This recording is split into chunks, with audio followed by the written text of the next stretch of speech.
Waalaikumsalam. Gimana anak-anak? Sehat semua? Alhamdulillah. Kasih semangat, udah semangat ya. Oke, udah siap untuk pelajaran hari ini? Siap, Bu. Oke, sekarang mungkin Ibu absen dulu ya sebelum mulai pelajaran. Pinggir apa tadi nak? Hadir. Hadir. Mida Hamidah. Hadir. Istiana. Sakit, Bu. Sakit. Boleh tahu ada suratnya nggak? Ada. Ada. Nah, coba dulu.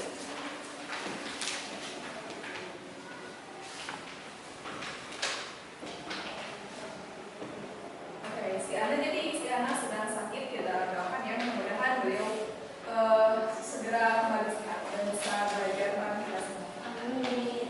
Kemudian Divi Ramu Haram, Hadir, Bu.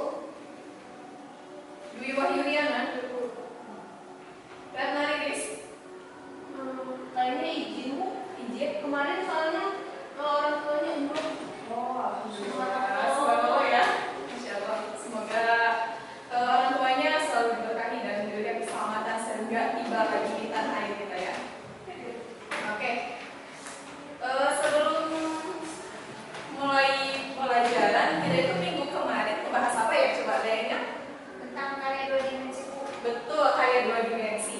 Nah, karya dua dimensi itu pada minggu kemarin sudah dijelaskan, yaitu gambar yang hanya bisa dilihat dari satu sisi, ya kan? Kemudian mungkin sekarang setelah pertemuan kemarin membahas tentang karya dua dimensi, sekarang Ibu akan memberikan materi tentang seni rupa tiga dimensi. Sebelumnya ada yang tahu nggak apa itu seni rupa tiga dimensi? Mungkin yang dilihat dari beberapa sisi. Oke, dari ini beda pondok ya. Jadi bisa dilihat dari beberapa sisi, betul. Ada yang tahu lagi nggak perbedaan seni rupa dua dimensi sama tiga dimensi? Belum tahu? Oke, kita masuk aja sama materinya di slide selanjutnya. Nah, ini ada definisi dari seni rupa tiga dimensi. Seni rupa tiga dimensi adalah seni rupa yang memerlukan ruang karena mempunyai ukuran panjang, lebar, dan tebal. Karena seni rupa tiga dimensi tidak mempunyai bidang datar dan tidak datar, sehingga penempatannya berdiri lepas, artinya tidak tergantung pada dinding sebagai dasarnya. Sebagai contohnya yaitu ada patung, seni bangunan atau arsitektur, dan seni terapan misalnya perabotan rumah tangga. Nah, jadi ini ada panjang, ada lebar, dan tinggi. Ini termasuk bangunan apa? Balok ya. Jadi bangunan-bangunan ini bisa kalau misalkan kalian buatkan ya berbentuk balok, tapi ada sentuhan-sentuhan senimannya. Nah, itu termasuk ke dalam seni rupa tiga dimensi karena memiliki panjang, lebar, tinggi, kemudian ada bentuk dari sisi, bisa dilihat dari sisi pinggir, dari bawah, dari atas, dari belakang, dari depan, gitu. Paham ya untuk definisi seni rupa tiga dimensi? Paham, Bu. Kemudian ini, secara umum, karya seni rupa tiga dimensi dibagi menjadi dua, yaitu ada seni bangunan atau arsitektur dan juga ada seni patung. Seni bangunan atau arsitektur. Seni bangunan atau arsitektur memiliki kegunaan sebagai pemenuhan kebutuhan hidup dan kepuasan batin. Contohnya, seperti lihat ini bangunan ini, bangunan yang ada di luar ya. Itu termasuk ke dalam seni rupa bangunan atau arsitektur. Kegunaannya apa coba? Salah. Ini bangunan kan untuk belajar. Seni bangunan arsitekturnya ditujukan untuk pembelajaran ya. Kalau tapi betul yang bisa jadi tempat tinggal juga ada, gitu ya, di rumah sama di rumah. Tapi ini kan bangunannya yang di luar untuk pendidikan, untuk belajar. Oke, makasih. Kurang tepat tapi tepat juga. Gitu. Kemudian ada seni patung. Seni patung ini umumnya digunakan dalam peribadatan atau sebagai hiasan. Peribadatan, seni patung yang digunakan dalam peribadatan itu apa? Coba ada yang tahu nggak? Candi. Candi, betul. Bisa. Candi kan ada balik-baliknya kayak gitu ya. Ada patungnya. Kemudian karya seni rupa ini merupakan perwujudan ekspresi dan kreasi manusia dalam bentuk meruang. Ngerti gak? Paham gak? Bentuk meruang.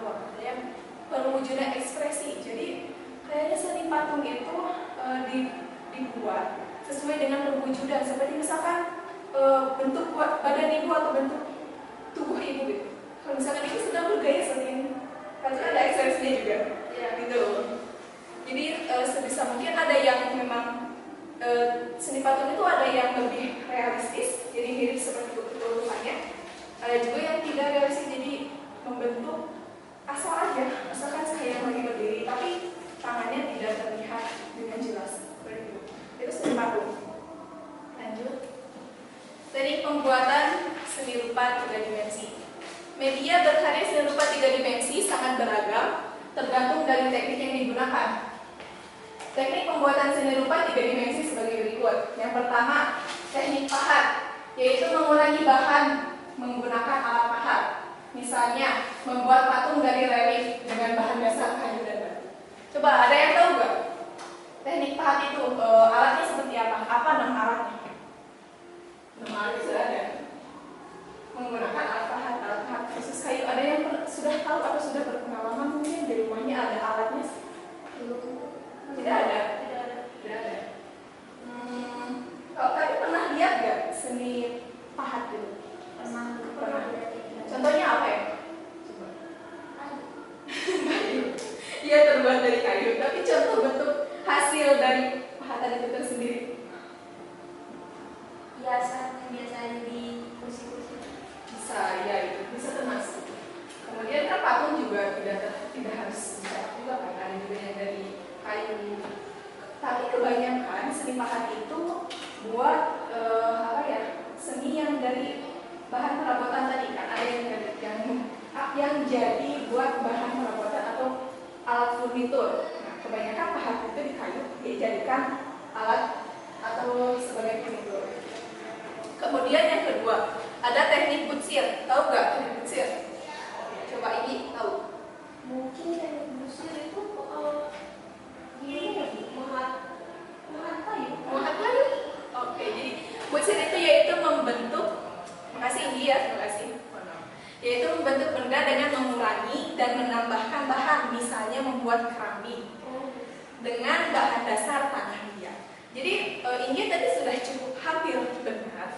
Kayak kalau kayu itu mungkin dipahat, tapi ini menambah dan mengurangi bahan. Jadi tapi bahannya itu dari tanah liat, bukan dari kayu. Teknik butsir. Lanjut. Nah, ini contoh dari seni teknik butsir. Itu miniatur apa ya, Bu? Tokoh apa gitu? Sebenarnya ini sebuah hero ya, tapi ibu juga kurang tahu ini apa. Soalnya yang ibu lihat itu yang ibu bawa dari proporsi pembentukannya itu. Kalau misalkan tahunya mungkin ini superhero dari kartun, mungkin ada yang tahu kan? Kayak pulang. Ya, tapi pulang hijau itu oh, bener-bener. Tapi pulang hijau bener. Tapi ini kayaknya kurang gagah ya. Kalau kan gede banget gitu. Iya ya. Iya. Lanjut aja ya. Nah, ini alat pahat kayu. Ada yang pernah lihat seperti ini? Pernah di internet. Nah, di internet ini juga digambar maksudnya. Jadi alat pahat kayu itu terbuatnya ada yang dari besi, ada yang dari apa ya, tembaga juga, tapi yang murah-murah kayak dari seng atau ada sih yang lebih murah. Tergantung sih. Kalau misalkan mau beli mau nyaman juga, mau yang murah dulu gak apa-apa, tapi mungkin kualitasnya kurang bagus. Gak apa-apa, tapi untuk belajar itu dari apa ya, dari dasar dari kecil-kecil dulu. Lanjut. Ini pahat besi. Pahat besi itu lebih kuat ya. Kemudian ketajamannya juga cukup kuat. Nah, ini patung butsir. Jadi menambahkan bahan dalam cetakan, itu kan tangan, gitu.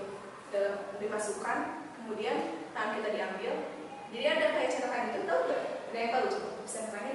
Oh, jadi kayak apa ya? Kayak semen kan? Iya, seperti kayak semen. Jadi nanti Saya pernah lihat di TikTok. oh, Cara pembuatannya. jadi itu apa ya? Melihat dari TikTok, jadi bahan pembelajaran. Mantap ini. Kemudian langsung ini alat butsir. Jadi ini tuh alat butsir, ada berbagai macam bentuk, dan ini tuh memiliki fungsi masing-masing.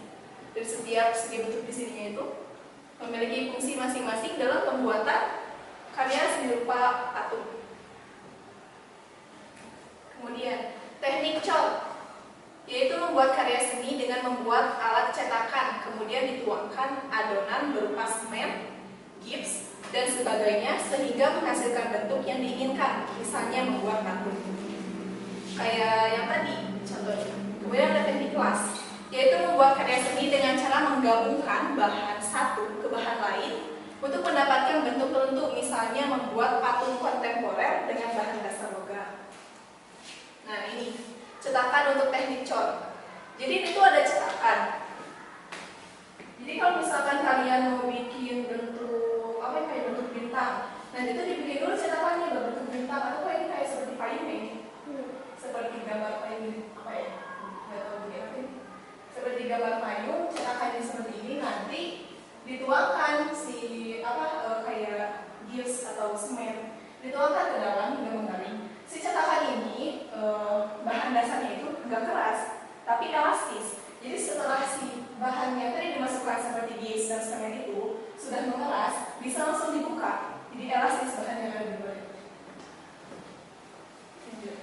Nah, ini proses teknik core.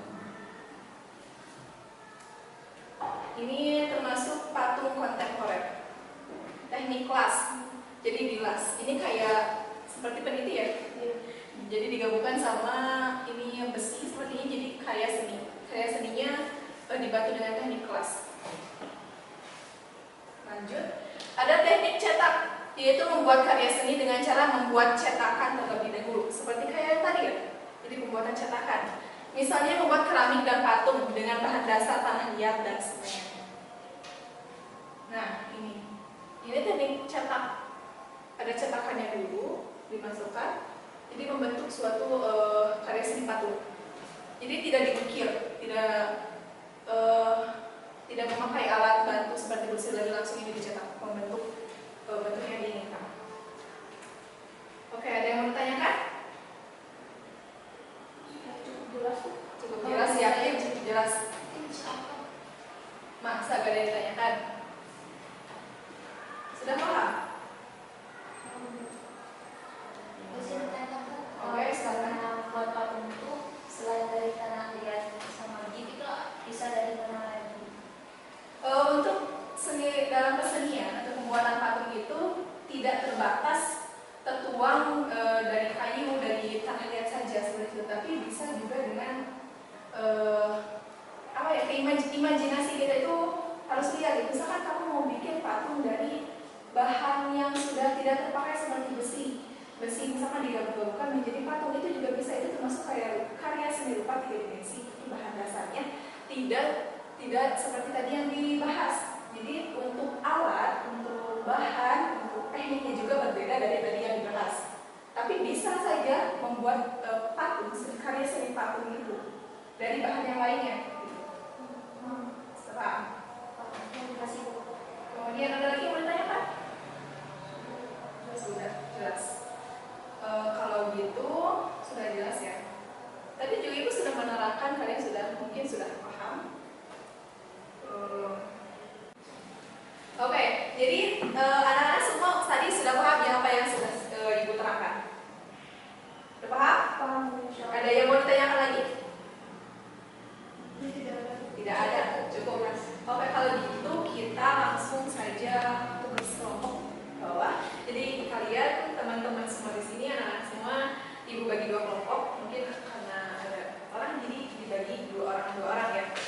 Untuk di sini di ruang sekarang, tugas sekarang, silakan semua teman-teman untuk memilih memilih untuk pembuatan karya. Jadi teman-teman seperti menganalisis dulu apa yang akan teman-teman buat, silakan diskusikan. Yang dibuat itu karya 3 dimensi, terserah mau mengambil patung, mau arsitek, tapi saran Ibu mungkin untuk penugasan sekarang membuat patung aja ya. Membuat patung jadi yang lebih mudah gitu. Kalau misalnya arsitek itu kayaknya susah, harus disuruh bikin bangunan gitu, ribet banget gitu ya. Jadi teman-teman sekarang ditugaskan untuk pembuatan patung, tapi untuk di kelas ini, silakan untuk menganalisa dulu. Jadi teman-teman mau bikin karya patung apa, mau karya patung dari hewan, ataupun mau dari proporsi manusia, silakan. Ibu kasih waktu 5 menit aja ya, cukup ya? Cukup. Bebas, jadi mau bikin patung fantasi, mau manusia, mau hewan, mau digabungkan jadi imajinasi keluarkan boleh.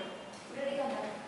Mungkin sekarang analisa dulu gitu. Jadi kayak misalkan kalian mau bikin patung hewan misalkan, atau hewannya itu misalkan saya mau bikin kambing ada bajunya, ada apanya, nah gitu dulu. Ya. Gimana? Ada kesulitan? Jadi itu kalau misalnya bikin pakai ini dari bahannya tuh dari kawat. Dari kawat. Jadi dibentuk-bentuk gitu. Jadi kayak rencana itu mau bikin karyanya itu untuk bangunan pakai kawat.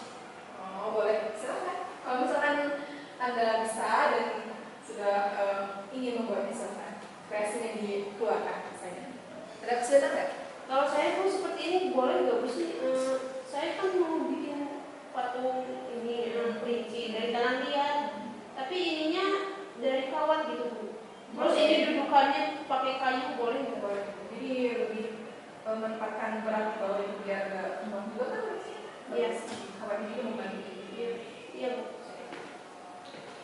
Oke, karena jadi udah waktu udah habis ya, udah 5 menit.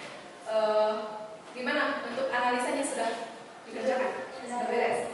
Oke, mungkin karena waktu juga sudah menunjukkan pukul akhir-akhir dari pelajaran, ya. Jadi teman-teman, anak-anak semuanya, silakan tadi yang sudah dianalisa pembuatan untuk karya seni rupa 3 dimensinya patung. Tadi sudah bisa, nanti kalian di rumah tugasnya untuk membuat khas karyanya. Jadi kalau misalkan ada yang mau dari kawat silahkan buat di rumah ya. Kalau mau jadi berdua buat. Kalau misalnya itu tadi mau bikin karya seni rupa 3 dimensi patung kelinci, silahkan buat di rumahnya ya. Ada yang boleh tanyakan untuk soal tugas? Cukup Bu. Cukup Bu. Ya mungkin tadi Ibu sedikit ulang lagi. Jadi definisi seni rupa 3 dimensi itu yaitu yang memiliki dari sisi lebar, panjang, dan lebar kali tinggi, bisa dilihat di depan, tampak belakang, samping, atas, kiri, kanan ya. Jadi seni rupa 3 dimensi. Jadi nanti kalian teman-teman semua kalau misalkan tugas disuruh bikin patung jangan hanya terlihat dari depan atau gepeng banget gitu. Jadi harus ada isinya gitu ya. Oke. Mungkin sekian dari Ibu. Teman-teman tetap semangat dalam menjalankan tugasnya. Kita bertemu lagi di minggu depan. Sekian. Sebelum pelajaran itu kita berdoa dimulai. Oke, kita selesai. Terima kasih